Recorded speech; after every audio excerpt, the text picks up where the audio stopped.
Let me actually. Hi, this is James Maroney from CollegeTreasure.com. And today we are interviewing Artie Smith. Artie is the founder of Arthur Smith Advising. Artie he's had over 25 years of experience in college admission. He has his PhD from Duke University, and he was the head women's track and field coach at Cornell University, where he also served as an assistant dean of admissions and advising. Artie, thank you very much for being here tonight. James, thank you. Great to see you again, and looking forward to chatting about all this stuff. Great. Thanks, Artie. So now we just saw the results coming back from this year. One of the things we saw was that a lot of the Ivy League schools this year, the acceptance rate was under 5%. And so that means that, for every one kid they accepted, there were 19 that they rejected, right? And so with that being said, what are they looking for? What are the characteristics of the students who are being accepted? Yeah, it's a scary thing, I think, for families when they look at the numbers in the way that you said. And of course, those numbers don't lie. It's increasingly difficult to get in, and not just with the Ivies, James. I mean, there's other peer institutions, Duke University, Stanford, that are similar admit rates. School like Northeastern, which is a fine school, is now under 10% with the admit rate. So it's been tough, and I think stressful. The things that really continue to stand out, and which I would advise to be kind of the North Star to guide families, are to stay true to a student's academic interests and passions. It helps when you're younger to kind of identify those and follow a path, but at the same time, you don't want to overprogram a young person. It's still true that admissions people love seeing students that have discovered interests during high school and become very passionate about them.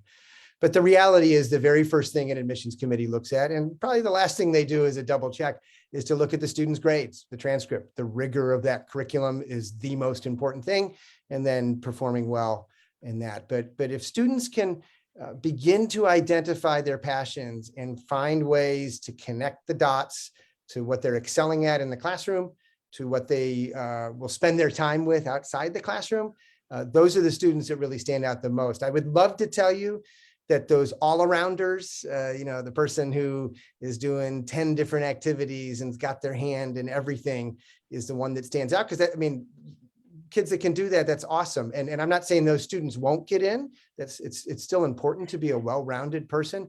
But ultimately, admissions people are admitting a class of exceptional people. And to make the whole class exceptional, they really want to make sure that each student they're taking has a thing or two, an interest or two, an ability or two that's truly remarkable. So again, don't want to discourage a student from being involved in lots of things, but it goes back to my comment. If you can find that true passion that's going to carry you through your teenage years, that might change in college, but carry you through your teenage years, it's the common denominator is excelling in that. And that's, one thing you hear is that schools are looking for angular students, right? They want an angle. And as you said, you're not looking for necessarily well-rounded students. They want a well-rounded class. Mm-hmm. So when we talk about that, developing that passion, what does that look like in terms of, I think you also hear that schools are looking for a depth of involvement rather than a breadth of involvement. So could you talk a little bit about that? Yeah, the most successful students in this process are ones that have taken the initiative and shown some independence in going deeply into the activities that they love. So it's not simply attending a camp for 2 weeks. It's building on that 2-week chemistry camp, and maybe they're doing that in summer after 9th grade, but then in 10th grade and 11th grade they're finding opportunities, believe it or not, to do research with maybe someone at a local community college, or a special project with a teacher at their high school, or they're connecting that interest in chemistry to some local environmental project that's happening in their community. But they're going deeply really by doing something that other students are not, which is just simply signing up for a camp or a class where they're continuing to be surrounded by their peers. Of course, we want young kids, especially after the pandemic, to be able to spend time with their friends. Like that it's still okay. Those are good things to do. But to stand out in this process, if there's an additional activity where they're, I like to say, outside of the context of their peer group, those are the kinds of activities where they really can show that depth of engagement in a particular activity. Research is a great example of that. Sometimes it's finding an internship. One of my go-tos that many people are surprised to hear, summer jobs still do that. College admissions people love students that get jobs, especially one that maybe they're not just surrounded by fellow 16-year-olds and everything that they do, that they're interacting with adults. So it's that depth, but the depth powered by initiative. And so, we're talking about colleges love students who go beyond, right? They maximize the opportunities that are available to them.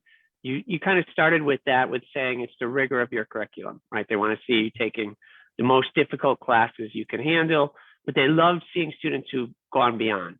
And so now, I guess it's going to be kind of a two-part question. I think one, now in many ways, it's easier to go beyond than when I started I've been doing this over 20 years. You've been doing this 25 years. The massive open online class, MOOCs didn't exist when we started. So is there any advantage for students to taking some of the classes in areas of interest to them? And then the other thing is, we're getting near the end of April. Most parents are finishing up, most likely finishing up or putting the finishing touches on the student summer plans. Are there ways over the summer, you mentioned the summer job. I think you always hear of people who want to apply for summer programs, although, I think that in my mind, they're not, and this is why I'm glad you're here to answer this for me. My theory has been that they're great to learn about yourself if you're going to a school. So if you're going to take a class you haven't taken, you can learn about what that's really like, especially with engineering, right? Where in high school, you don't necessarily get to take engineering classes. So UConn is a great engineering 1-week program, right? It's an experimental program. So they're great for learning about yourself, I feel, but I don't know, unless if you're getting college credit, you're probably not. My theory is it doesn't give you a leg up in admission to that school. And what are your thoughts on those two?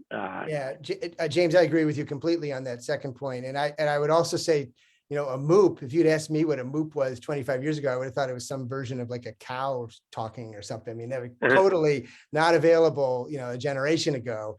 But, online courses, courses at a local college can be useful. But I particularly would advise someone to maybe think of that as an additional thing to do online, because to your second point, the traditional summer, let's go spend 2 weeks on the college campus that I'm in love with, and I'll take a course there. This idea that might somehow help my chances in admissions. I don't want to get anybody mad at me at any of those colleges, but that's overblown. I mean, those are, yes, it's a great way for that student to learn a little bit more about what life in college might be, as you said, to discover a little bit more about themselves, being away from home, perhaps for the first time for a few weeks. And maybe determine, it could be useful for a student to determine whether they like that institution, although they're seeing it in the summer, not during the school year or the winter. But though I think the downside to those programs is it doesn't really allow a student to be exceptional. Lots of people can take courses, and what you're trying to do is craft a narrative, if you will, to show that you're going beyond what other high school students are doing. And this sounds intimidating, but really it's like applying for a job. There are ways to connect with people in your community, educators in your community, to find more one-on-one projects. And that's what I really like to see students doing, whether it's an academic project with a teacher over the summer, local college professor, perhaps with a friend or family that runs a business and you can get a project with them. These are the kinds of things that you're getting full attention from an adult mentor, and you're able to create something of your own. And it's more active and engaging than, even though it would be neat and you'd learn a lot about going to some college program in the summer, you're more passively engaged and you're not going to be able to stand out. The other thing that's great about finding a mentor in the summer, if you will, instead of maybe going to a summer college program is you get to know this mentor, and that could be an additional letter of reference. You're not going to get a letter of reference from whoever's teaching you, in a summer college program. So I would never tell a family like absolutely cross off these summer programs, because again, as you said, could be really useful for that student to learn something about themselves or that school. But in terms of moving the needle with admissions, it doesn't by definition stand out. Too many people can do it. If we're 1 out of 20, we want to do things that the other 19 are not doing. Now, talking about trying to stand out in the application, and there are definitely a few ways where students can do that, a few ways where they can let their personality shine through. One of them is definitely the essay. What, in your years, do you have an essay that has stood out, a favorite essay over that time? Or what tips do you give? Because right now you're working with students and advising them. So you're on the other side now. You're advising students on how to find the right college for them and then how to get into that college. What are the tips that you give to your students about writing the essay? Yeah, and actually, as I'm working with particularly my 11th grade students right now, the seniors are all wrapped up. They got their good news and getting excited about next year. But with the 11th grade students, the application may not be due until November 1st in many cases. But this is the time of year to begin strategizing and working on that essay. It's really, the common application essay is the one I'm thinking of when you ask this. The common application being the platform by which most colleges and universities accept applications. And so there's that kind of classic essay, the personal statement that you get to tell a story about yourself, essentially. And that's what I encourage my students to do, James, is what's a story about yourself that reveals something valuable and likable to an admissions person that they don't already know. So I like my students to first kind of visualize, okay, what will the admissions committee already know about me before they read my essay? So it's instructive, and I hope folks who are listening will, this instructive to understand how an admissions committee will look at an application. They're going to start by looking at your transcript. That's the first and most important thing. And so they're already forming an opinion of the academic record. And then they're looking at the kinds of things the student's been involved in. So they're starting to form an opinion of, oh, this is the class officer. This is someone on the robotics team. They're starting to get that sense. Now they're going to get, in most places, now they're going to get to the essay. And so it's important for a student to ask themselves, do I want to go deeper in my essay into something they already know? Or the other approach is to think about what aspects of who I am could they not possibly understand yet? Am I a particularly, curious person? And maybe that's just not obvious because you're doing a bunch of science and math clubs, but you really are curious about history and about the environment and politics or whatever that may be, finding an anecdote that crystallizes that. And my favorite essay, James, have started with an anecdote. It can work where a student lists multiple anecdotes, kind of describes a couple stories to make their point, but you only have, these 650 words. And the best essays, in my mind, start with an anecdote that usually to the students, well, why would I write about that? That's pretty boring. I do that every day. Well, that's actually the key to this sort of thing in my mind. They don't need a story that would be on the cover of Time magazine.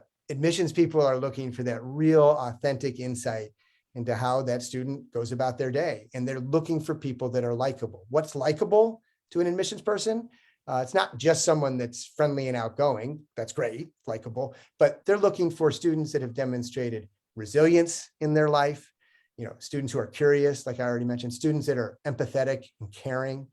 So we want to try to find some stories that might represent that, because my bet is when they look at their transcript, when they look at their list of activities, not all of those attributes are obvious right off the bat.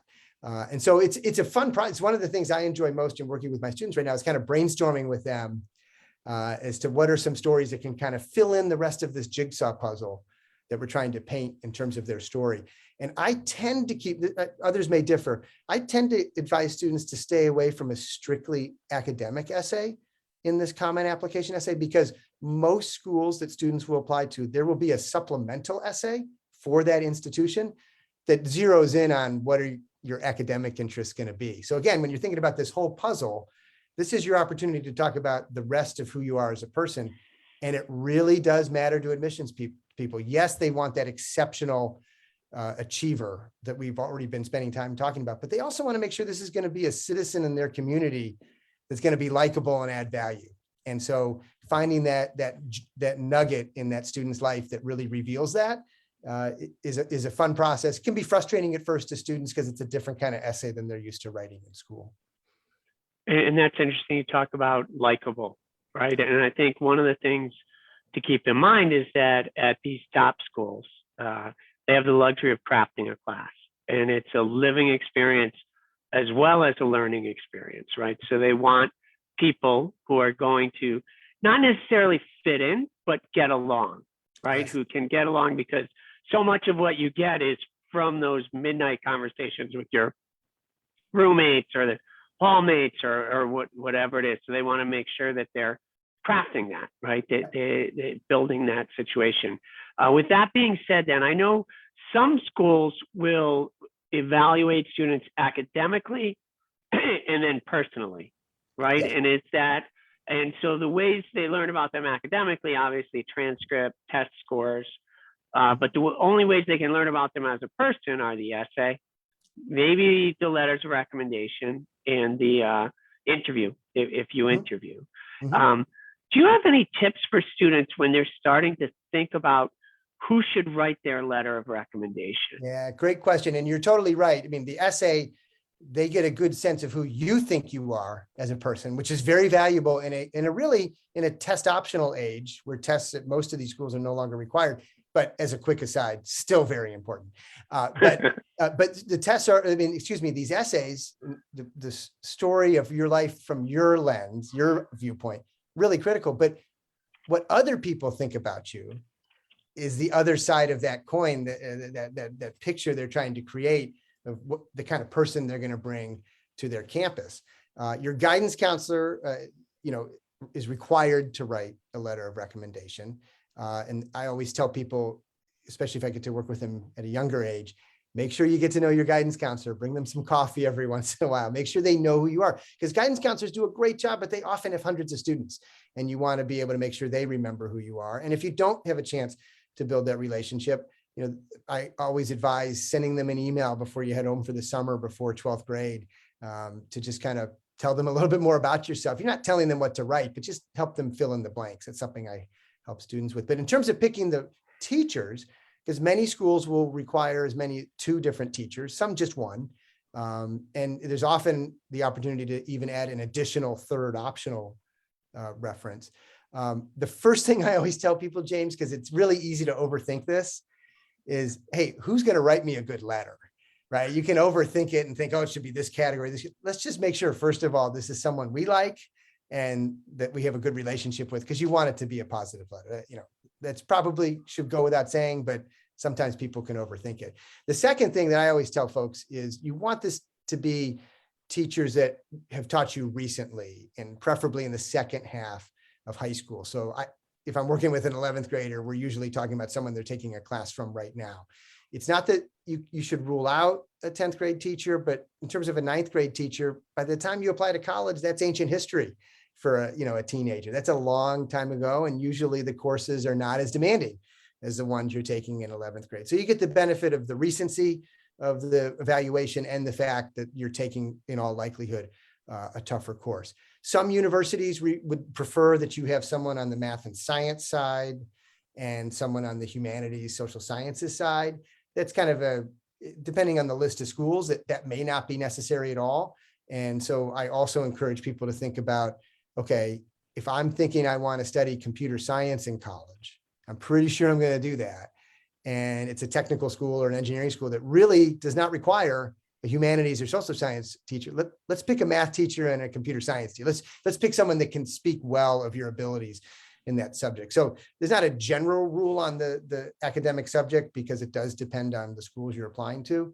But starting with, they like me, I like them, recent, and then we start looking at like the areas that you're strong in and that you're probably going to want to study in college. Now, what rules do you give your students when they're deciding whether or not to include an extra letter of recommendation? When would you recommend they do that? And when would you recommend that they not do that? Great question. So there's an old expression in admissions the thicker the file, the quicker the denial.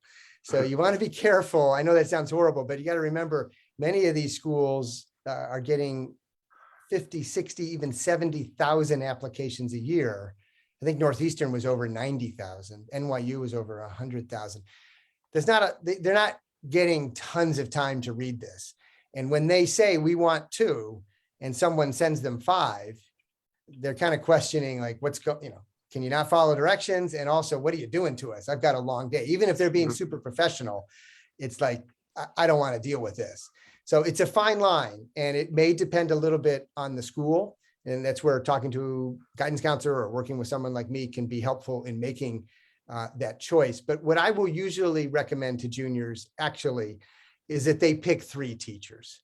And because some schools are going to apply to won't care if there's a humanities and math split, but some will. And so you want to have 3 teachers, 2 on one side of that intellectual aisle and 1 on the other, so that, you could do 1 of each, or you could just do 2 of each if you're a better science and math person. And then if some schools give you the option of 1 additional, then you can do that 3rd additional one to that school. But I'm really reluctant to let students do a 4th or a 5th. The exception would be, if we mentioned earlier, summer programming, where they get mentored by someone. If you've had a really unique mentorship situation with someone outside of your high school environment, maybe you did get to do a cool research program with a faculty member somewhere else. Maybe it was an employer at a summer job. Maybe it was an internship that you got to do. That's a great person to do, and no college will be upset about that. But I don't know that I've ever allowed us, or at least maybe they did it without listening to me, but I've never endorsed a student doing more than those 4 plus the guidance counselor, because now we're at 5 letters. The other reason, thinking ahead a little bit, to save 1 in the background if you can, is it really and truly is more is not better. But if you apply early decision to a school, many times good students will still get in, but not the first time. So what I'm trying to say is they get deferred into the regular decision pool. They've applied in November, they find out in December, we're not ready to admit you, but we're going to consider you again in the regular decision pool. I always want my students in January to send an update, and that update at that point, it would be appropriate to add an additional letter at that point. So, some families are concerned, well, shouldn't we throw everything we have at it right at once? Not all at once, because you don't want to have that file be too thick at first. But if you are in that situation where you get an opportunity to send more info later in the year, it's nice to have maybe that 4th one or 5th one ready to go then.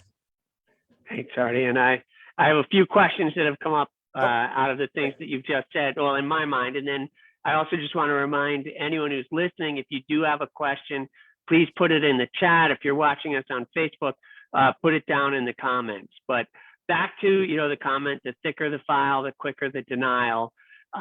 When should you include extra information? Knowing that, right? That sometimes it's like you're overcompensating. If you put in too much stuff, they may think there's a weakness somewhere. But what if you do have that special skill? Even if you're not applying to be a music major, when should you include a CD of you playing your instrument, or a portfolio if you're an artist? When should you include that? And how do you make sure that it's good enough for the schools? And if you could talk a little bit about at Cornell, what would happen if you did get an extra submission? Because not all admissions officers are experts in music or art. So I'm assuming you may have to send that off to evaluate how talented the student actually is. Yeah, it's a great question, because, the Common Application is a really effective platform, to kind of, I'm not going to say it does, it streamlines this whole admissions process, but it doesn't cover everything that every student is capable of presenting. Fortunately, in the Common Application, there's an additional information section, and it's not necessary to get into an Ivy League school to utilize that section. It truly is not, or any selective school or any college for that matter. But I will say that students that are thoughtful in how they present themselves in that, if they do choose to add some additional information, it can really add a lot of value to the application, because the activity section and the essay by design are limited. So there might be some things that you just run out of room to tell them, or there's a piece of artwork or a performance or a play that you were in or a speech that you gave. How do you convey that in just a text? And so providing a hyperlink to a YouTube video of your speech or of your performance, I always encourage students to do that. If they have that skill, why not put it in there? Let's give the admissions people the option, if they have the time, to look at it. Now, at most schools, if something like music or art is something that you want to study, that's going to be a big part of your undergraduate experience. You want to be a music major. You're applying to the art program. The role of the admissions officer in most of those cases, and this is how it worked at Cornell, I was not asked, and my committee was not asked to evaluate how good someone was at the violin. I played the violin a long, long time ago, but I couldn't tell you now. I mean, that was as a teenager, what's great. Any accomplished teenager, I'd listen to it and say, wow, that's great. But that's not enough to be able to say whether we should admit them. So in those cases, again, someone has indicated they want to study that. Those clips, those audio clips, those videos, those art portfolios would get sent to faculty for review, and those faculty evaluations would make a difference. But I want to be clear, if a faculty member didn't think that the music performance was at a level where they were going to significantly contribute to the music department or the music culture on campus, that wasn't viewed as a negative. It's like, okay, well, the student tried, they have this interest, they care about it. So it's not going to be this huge positive, but we would never hold it against a student that they're not going to be the next, world famous artist. So I always tell students, if you have this ability and it's something you think you might want to study, it can never hurt to send in the information. But James, back to another point you said that I want to just quickly address. You want to be careful that additional information section doesn't turn into a 3-page, single-spaced kind of litany of all these other things. It's important to summarize and be cogent in what you're saying, and pick the highlights. They're not interested in seeing your whole story. They want to see the highlights. And so you always come back and ask yourself, what's my main narrative here? How can I connect the dots between my excellence in the classroom, what I want to study in college? And then have we shown all of that? And then are there a few other additional things I really want them to know? But we don't need to tell them every accomplishment you've had since age 5. So you've got to find that balance there. And, if the additional information section is turning into like a 2 or 3 page resume, it's got to get cut back. And I think that's great advice. I think I was talking to I always tell students, you have a limited number of pieces of paper to make your argument. Don't waste any of them, right? If the recommendation, if the extra essay, whatever it is, doesn't strengthen your application, you shouldn't be doing it. And then the other thing, just to following the application. I remember talking with an admissions officer years ago who said, look, we're stuck with the application just like they're stuck with the application. I want them filling out the application so I know where to go if I want to find that certain information, rather than having to fish through the extra pieces of paper that they're sending me. You talked a little bit about the time, right? How busy admissions officers are when they're reading. Just for the people who are watching, how much time on average does a file get? How long does it take for? And then if you want to talk about how many readers will look at an application, which I know varies from school to school, but competitive schools are all fairly similar, I would assume, in how they do that. So. Yeah, the scary part of this is that given the huge increase in applicant volume the last couple of years, the amount of time spent per application, it's not going up. Unfortunately, it's only going down. But you're right. At all of these selective schools, they organize their intake and the review process in very similar, if not almost identical ways. They'll break down the country regionally. So for example, when I was chairing admissions committees at Cornell, I chaired the West Coast, and I did that role for 14 years. I became intimately familiar with the different high schools up and down the West Coast, which sounds like a lot, but that was divided by kind of the number of applicants we would get every year from that region. Someone else was solely responsible for the state of Massachusetts, because there was as many applicants from Massachusetts as there were the whole West Coast, right? But the point is that the admissions chair becomes very familiar and does this over several years with each of the high schools in their particular region. And at some schools, there might be a faculty member helping evaluate the applications. At a lot of schools, what's happening because of this huge increase in application volume since the pandemic started, and now tests are not required at the vast majority of schools, they're hiring temporary readers to kind of wade through applications on the first review. And, I don't have a hard number for you, James, but people aren't spending more than 15 minutes on that first review is my sense. And that can be a little scary when you put hours and weeks and months into putting that together. But if you've done a good job in asking yourself, what am I trying to show them? And connecting those dots, like we talked about earlier, they'll see that right off the bat. But the students that get past that first read, they're going to get a deeper review, right? And what are the things that gets people past the first review? Well, excellent grades, a compelling story, test scores will make a big difference in that first review. They really, really will. I can never tell you a situation that ever happened in my career where someone's test scores got them in, but they can make sure you get a closer review. And that can really open the door to more time spent on your application.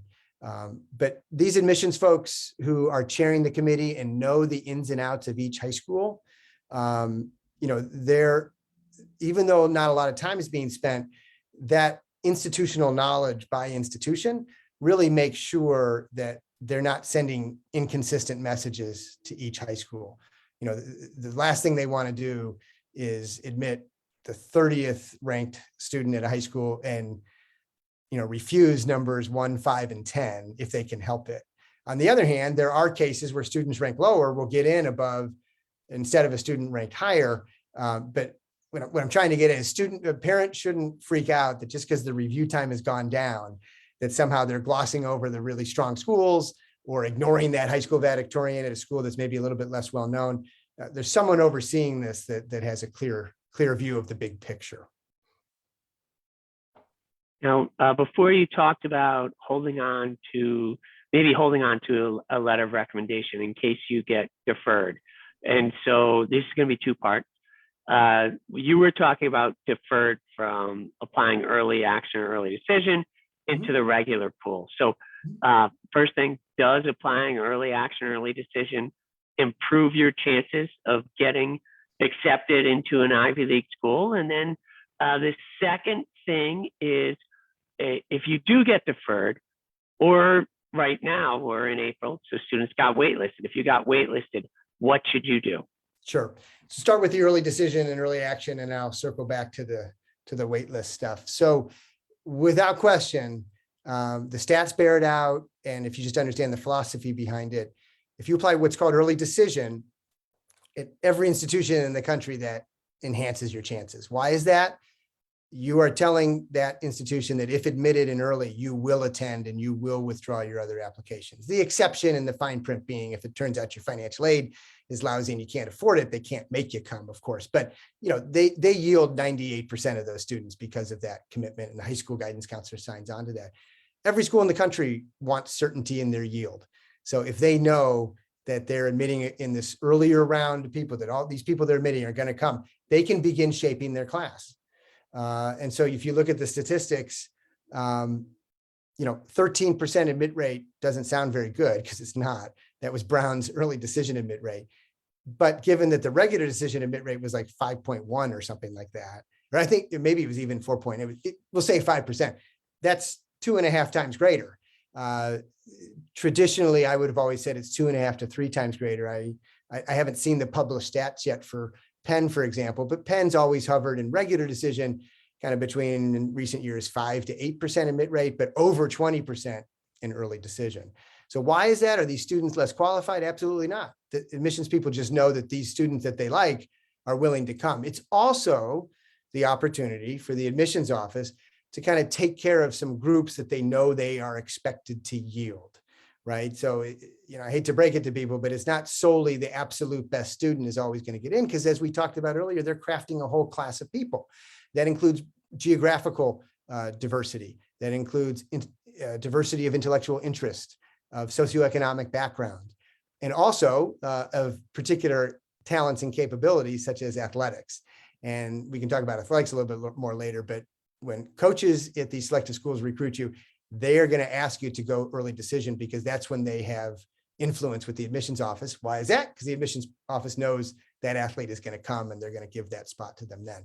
So, but even if you didn't have one of those hooks, and I should also mention the legacy component, which is very controversial to a lot of people, but that's really and truly the only time that an admissions office will take that family connection to a university seriously. It doesn't guarantee admission, but that would be in your favor in early. But even if you didn't have any of those hooks, the stats show that you have a better chance with early decision. Early action, it's a little bit of a boost because you're telling that university you're excited to be there, but it's not a commitment.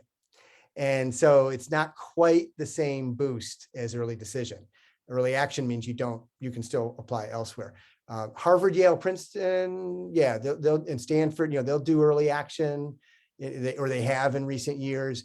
They get such great yield rates that it is a little bit of a boost there because they kind of figure if you get in, you're probably coming. They have such amazing reputations, but it's still not as big of a boost as the early decision because they don't really know for sure.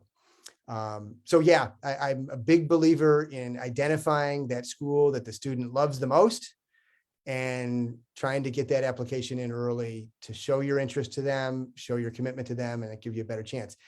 One of the hard conversations to have is if you've got maybe 3 schools that you really love, and we'll just use Brown as an example, still only a 13% admit rate. Maybe there's another school out there you love a lot, NYU. Maybe you like this hypothetical student, maybe likes Brown just a little bit more than NYU, but NYU in early decision is going to be significantly higher chance. Do you use your tool there just to be done with it? And to me, it just depends on how much the student really loves their first choice. If there's not that much of a gap between their first and second and third choices, you might want to look at the school in that top 3 that has the best ED, as we call it, admit rate. If there's no question in your mind that your life's goal is to go to Columbia, well, then you need to apply early there. But there's a strategy, right? Before I forget about the wait list, because with early decision, you might get deferred into the regular decision pool. So there's a whole update that I would encourage a family to do in January to give that admissions committee reason to still want to really take you. Let them know you would still come if admitted in regular decision. Give them an update on your life. Same sort of concept on the wait list. I anticipate a lot of wait list movement this year because there was so much uncertainty.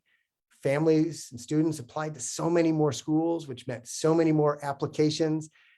Colleges are less certain who's actually going to come. And I think there's going to be a game of musical chairs in May and June as people start declining offers and going to one place. Wait lists are going to move. And if you're an admissions officer, you don't want to be using your wait list, working on it all summer. So if you have a student that reaches out to you and says, not only do I want to stay on the wait list, I want to convey to you that if admitted, I definitely will come. That student rises in your estimation because you would like to not have to admit that student only to find out that they're going somewhere else and you have to unwait list somebody else, right? So I work with families to kind of craft that update letter, discuss whether it makes sense to send even more recommendations. I rarely do that, James, because at that point, they already know they want you. They're really trying to evaluate who's going to come if we admit you off the wait list. The other thing, though, to wrap this part up that a family can do is this is where a high school guidance counselor can be really useful, is having them make one final plea on behalf of the student. Great. Thanks, Artie. Now, I know we've spoken in the past, and I believe it was you gave advice on 3 attributes, is it, that you think every applicant should try to convey? Can you just talk a little bit about that? Yeah, and it's very similar to what I want them to convey, think about conveying in their essay. Maybe in the essay, they can't hit all 3 of these things. Goes back to the likability, but you want to make sure your application as a whole provides evidence of 3 very likable traits, right? So this is in addition to your academic strengths, just being a strong student. So the first is being resilient. This doesn't have to mean that you have survived, some horrific accident, and overcome something that, would make the headlines of the newspaper again. And hopefully nobody goes through anything tragic like that. Resilience could be anything that a young person has to overcome that they've never experienced before that is difficult for them. because what's going to happen in college? It's going to be a new environment. We all know it's going to be a wonderful experience, but there's going to be challenges. There's going to be new things. There's going to be unexpected setbacks. Admissions people want to admit students that demonstrate that skill, that muscle, right? The best predictor of what will happen is what has happened. If you've been able to overcome disappointment in the past and come back stronger for it, more positively, that's an attribute that can show up in a lot of different places in the application, but is often a source of a really good personal statement essay, right? And again, I really want to emphasize to people, it doesn't have to be this headline, of the newspaper resilience story. It's finding something that really and truly was difficult for that student and how they overcame it. The second thing is empathy and compassion, if you will, caring for other people. You talked about this earlier. They want to admit people that are going to be able to get along. This is an era with a lot of, it's a partisan era. It's a polarized world we live in.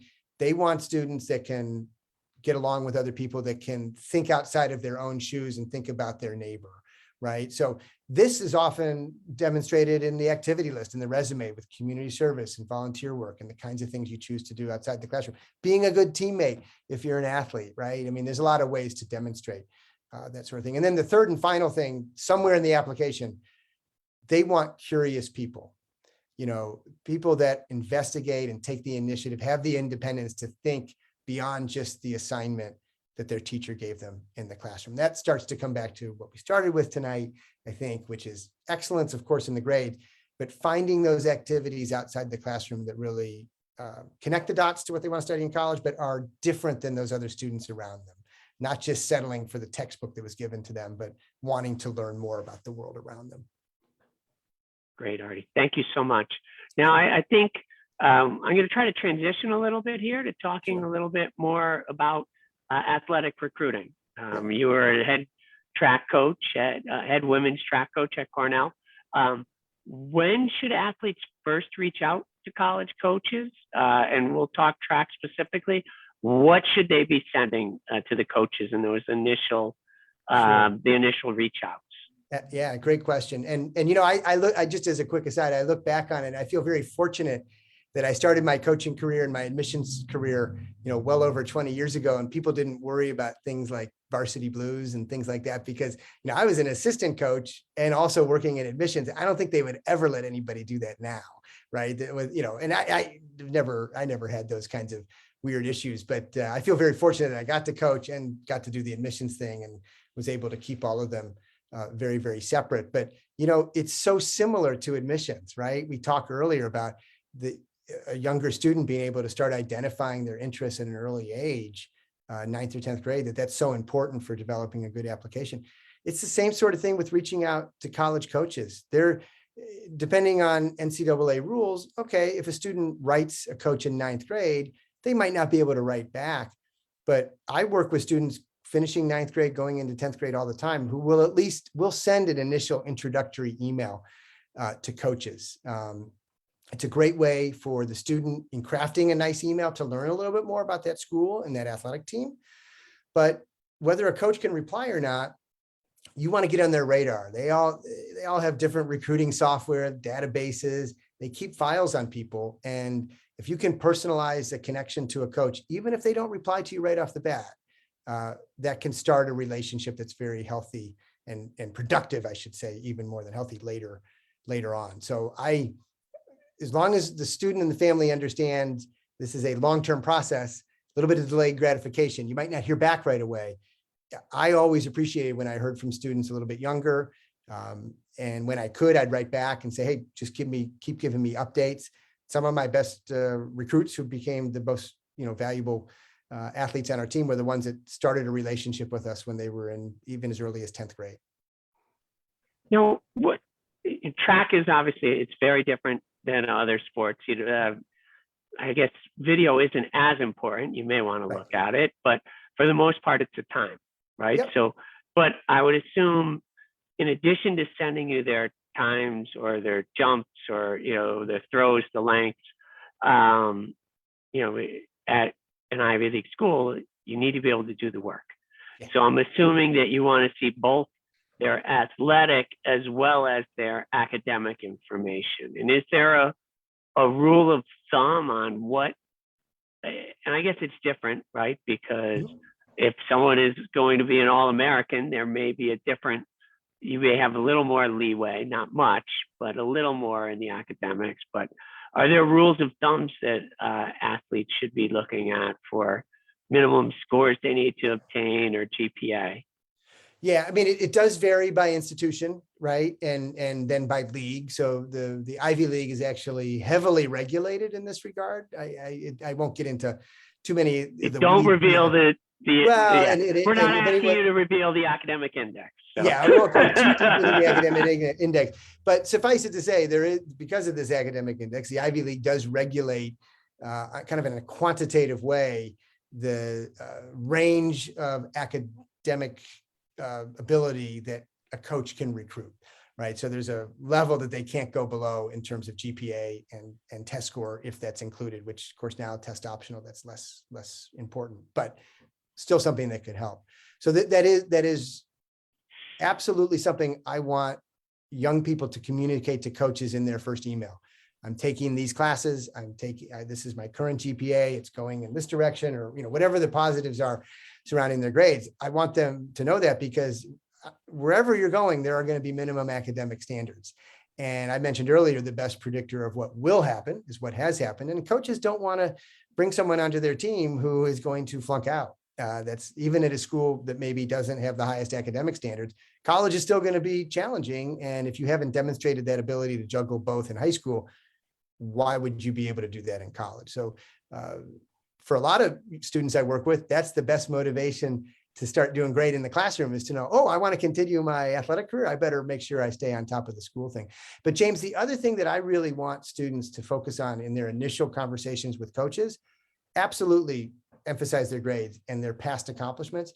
But what separates, one real tidbit that really separates a good initial contact email to a coach from others, is actually starting off by telling the coach how you see yourself contributing to their program. This is true across sports. This is not just the times in track and swimming. It's also true in basketball and lacrosse and soccer, where maybe the metrics are a little bit different. Coaches want to know that you're not just in this to show up and, maybe use it as a tool to get into the school or get a scholarship. This is their profession. They're getting evaluated on results. They want to know how you see yourself helping them and where you end up going. So I find it very helpful for kids to also think about their goals. It's just instructive for them in general. I probably should have all of my students do that in some way, but with the athletes, it's a really effective thing to really identify, what do I want to do in college? And then it can kind of help them decide, is Division I right for me? Is Division III right for me? Because there's different levels of athletic competition. But that's an important part of that initial conversation as well. Thinking ahead, not just reporting what you have done. Who should make that initial outreach? Should it be the student or the parent? And then how can parents be most helpful in the process? So I'm going to say 99 times out of 100, and maybe 100 times out of 100, the initial outreach should be from the student.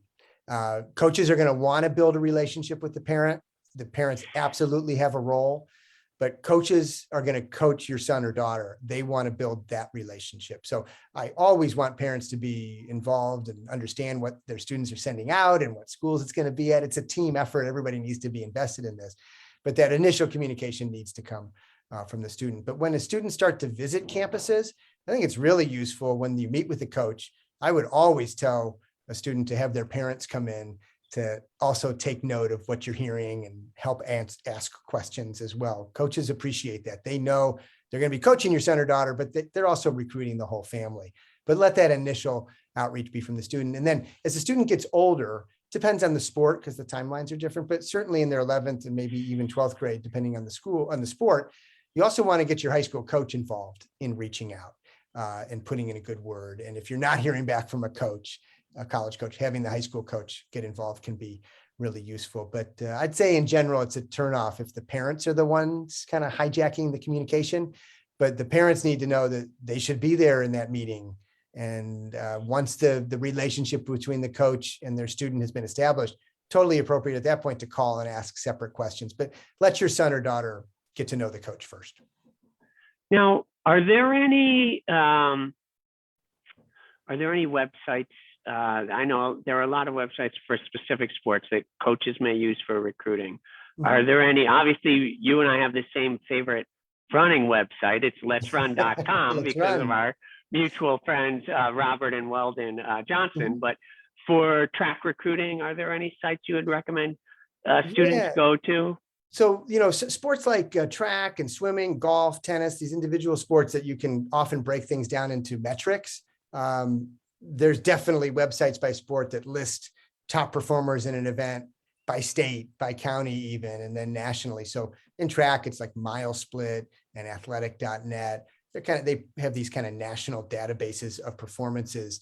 And, if a family wanted to work with like one of the national recruiting services, I would not tell them not to. They really can help organize things. But in a lot of these sports, they already have a national database, and a coach would actually rather hear from you than some middleman who's advocating for you. So if you know where your sports kind of rankings are, and every sport has them, you incorporate a link to that, and where your performances are listed there in your communications with the coaches. They'll find them. And again, communication from your email address, not some generic one. Coaches appreciate that. Now, we did get a question. So let's say if a student is good at a sport, but does not want to pursue that sport at a college level, would a high school coach still be a good person to write a letter of recommendation? So they sure could be. And I think it's also important to note, before I fully answer this question, which is a good one, that just because you may not go on to play sports in college, right? You're participating all 4 years in high school, but you don't see yourself being a college athlete. It's still okay to highlight that in your application. Like, they're going to value the fact that you invested 4 years in a sport and cared so much about it. That reflects well on a student. So even if you're not being recruited, sports are like any other activity that if you've been committed to it, it's positive. So for that reason, the recommendation from a high school coach, just like the recommendation from the student council advisor or the math team advisor, could be helpful. But I would recommend that for those 2 teacher references that are required at most schools, that from there you pick someone that taught you in the classroom. So the high school coach would be very effective, but that maybe now becomes the additional or the optional letter, because at the most selective schools, you want to start with someone who's observed you in the classroom. Now, if the high school coach has done both, then I think that's a wonderful choice, because they can talk about you in the classroom and out. So I've seen some great letters from high school coaches that have really shed a lot of light on the student, but I wouldn't want that to replace someone who taught your son or daughter in the classroom. Great. Thanks, Artie. So we're getting up near an hour. I really appreciate your time, and I guess we'll start to wrap up. So I'm going to do 2 last questions. And if anyone who's on here has a question, again, feel free to put it in the chat or put it down below in the comments on the Facebook Live. But what is the best advice you can give to high school students who are starting their college search? And when should they be starting their college search? Sure. Well, there's nothing wrong with starting in 9th grade, but I always tell students starting 9th grade, let's get off to a great start in high school. So I work with 9th graders, but when I'm working with 9th graders, we're talking about developing academic interests and succeeding in school and finding the clubs and activities that they love. 10th grade is really, I think, it starts to feel enough close that many students can start to feel engaged. But if I were to say the perfect time to begin, it's the summer going into 11th grade. Now we're a year away from doing the applications. I can, some folks like me, and I think me in particular, I can do a lot with a student then. But I do like working with 10th graders as they're getting to the end of that year, because I can help advise summer activities, right? So that's the advantage of starting a little bit earlier, like working with someone in 9th or 10th grade, even if it's just, semi-monthly meetings, because you do want to plan out what are the things outside the classroom that are going to make the biggest difference in my success. So having someone to guide you in that is one thing I would say can be very helpful for the student, to think about themselves and how they want to present themselves, but also to lower the stress and anxiety of the parents, and by extension, the whole family, probably just having someone to guide through. But the main, so that's the timing advice. 10th grade is great. Certainly as you head into 11th grade, that's ideal. I will take students on as they head into 12th grade for sure, but there's a lot less I can do when you think about the whole overall picture. I can help with application production, finalizing the list, but the things that go into that application are already kind of set in stone at that point. So the best advice overall, though, is for students as they enter high school to be curious, to try on a lot of things. You don't have to have it all programmed in 9th grade. Colleges are not going to penalize a student for trying an activity or an interest and then moving on to something else after 9th grade. That's good. That's actually a sign, that's a positive that someone is trying different things. But what you want to do, regardless of what we thought the student was going to be when they were 5 years old, we want to respect a teenager when they get to 10th, 11th grade and they start to zero in on the things they really love, to go all in on those. It's not to ignore the other things that make them a well-rounded human being, but let them be exceptional in something they're excited about. And then you find the colleges that offer those kinds of programs, and you craft an application that emphasizes those strengths and those exceptional abilities. Thanks, Artie. I know we agree on a lot, and I think we heard there that I think sometimes that people get so focused on getting into the best college or the college experience that kids are losing the high school experience, which is Yes. also a valuable part of growing up. And then I think the other thing, just talking about with activities, I kind of look at it like a funnel. You're going in your freshman year, you're not sure exactly what you want to do, fill the funnel, do a lot of things, try out a bunch of different things, and then you need to narrow down the things you really love as you go on, so that you have some things that you have that depth of involvement that you've done, for a few years, but Yep. You tried it out and you figured it out what was best for you. So I know that you offer families a free initial consultation. Do you want to talk a little bit about that? Yeah. About how families would get in touch with you, and we'll put your information in the chat and then in the comments for anyone who does want to contact you. Yeah, absolutely. Thanks. So I offer, consultations with parents to talk through whatever they need to know about how I work with students and answer some initial questions, and before actually signing up for my services, over whether it's going to be over the next year or 18 months or 2.5 years, depending on the age of their student. And then what I also recommend is, after I have kind of that initial consultation with the parents, if this sounds like the good fit, I also recommend a consultation 15 to 30 minutes with me, with their child, with their son or their daughter. It's all Zoom kind of conversations, Google Meet, whatever it might be, just to make sure that there's a connection between me and the student, and the student feels engaged in it too. Sometimes we find that, the will is there on the part of the family, but maybe the student will be more ready in 3 months. So having 2 consultations, I have found, is the best, so that everybody is feeling excited about moving forward. So my website is my company's name, arthursmithadvising.com. When you go there, there's plenty of links to find time on my calendar to book a consult. Also, thank you for putting that in the chat box. I think my phone number is listed there. My email is acs1@arthursmithadvising.com. Please feel free to email me or call me. And then the best way to set up one of those initial free complimentary consultations is just to go to the website. You can book a time on my calendar. And then sometimes parents will have their son or daughter come to that first meeting, but I'm happy to do 2, talk with the parents about the whole process, and then have a separate meeting with their son or daughter to get excited about it. Artie, thank you very much. And hopefully you'll come back again at some point, and we can do another one of these. This has been great. So. Definitely, James. Always love talking to you about this stuff. It's good to see you.